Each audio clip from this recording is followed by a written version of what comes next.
Then is your environment. So अगर हम environment में देखते हैं अगेन 21, 17, 15, 19. ठीक है. So the average number of question coming up are 16 to 18 questions on an average are coming every year.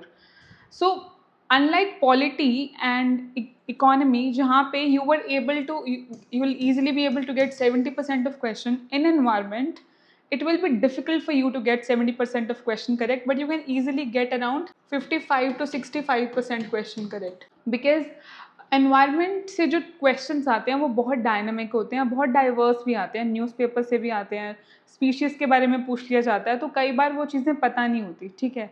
So that is why I am saying to get 70% accuracy in environment is little hard. Okay.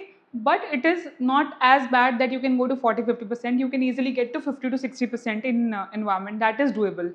All right. So our focus should be get around 10-11 questions, 11 to 12 question correct in environment if you get around 16 to 18 questions. ठीक है. So how do you get that? What are the focus area would be, so your pillar 1 will be biodiversity and species behavior. Okay, that means they'll be focusing more on the species itself. So focus on habitats to study nocturnal and diurnal habits, feeding mechanisms and reproductive traits. Flora में they ask question on adaptation and uses, endemic species कौन सी endemic नहीं है, pollination mechanisms. ठीक है. Is your 20% of questions are coming from ecology, which is your cycles of carbon. Nitrogen fixation is such a favorite topic of UPSC that they keep on asking questions from nitrogen fixation and nitrogen cycle.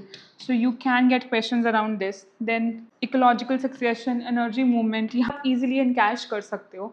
Might find difficulty there because but if you know तो that is fine वहाँ से, लेकिन उस पर ज़्यादा effort लगाने की ज़रूरत नहीं है. 25% of question are coming from governance and protected arts.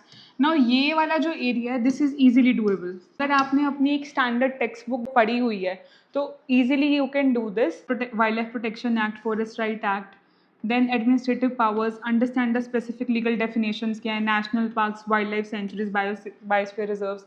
Although the map work of also these area कि टाइगर रिजर्व कौन सा कहाँ पे है, वाइल्ड लाइफ सेंचुरी कौन सी कहाँ पे है, तो ये चीज़ें आपको थोड़ी याद होनी चाहिए और ये ईजिली डूएबल भी है. This I mention is not easily doable because बहुत सारी स्पीशीज़ हैं, यू डोंट एक्सपेक्ट कहाँ से क्वेश्चन आ जाएगा, but this is easily doable. And with respect to this, you must know IUCN status of few of the favorites of UPSC. ठीक है. जैसे give great Indian bustard, उसका भी recently प्री ma'am ने मेंशन किया था. You must be aware of these things, right. ठीक है. But having said that, difficult to tackle but this is easy to tackle because the scope of this area is very limited. Then your climate tech, energy and pollution. तो climate change से आपके कोप, जितने भी आपकी conference of parties हो रही हैं, UNFCCC की मीटिंग्स हो रही हैं, ये जो चीज़ें हैं these are also easily doable. So this 50% section is doable because ये न्यूज़ में भी रहता है और ये स्टैटिक भी है. आपको स्टैटिक डेवलप करके सिर्फ करंट से उसको बफर करना है, that's it. So this is very easy. So अगर आप इसको लास्ट टाइम पे रिवाइज करोगे बिकॉज बहुत फैक्चुअल चीज़ें हैं, याद करनी पड़ती हैं, तो this will give you an extra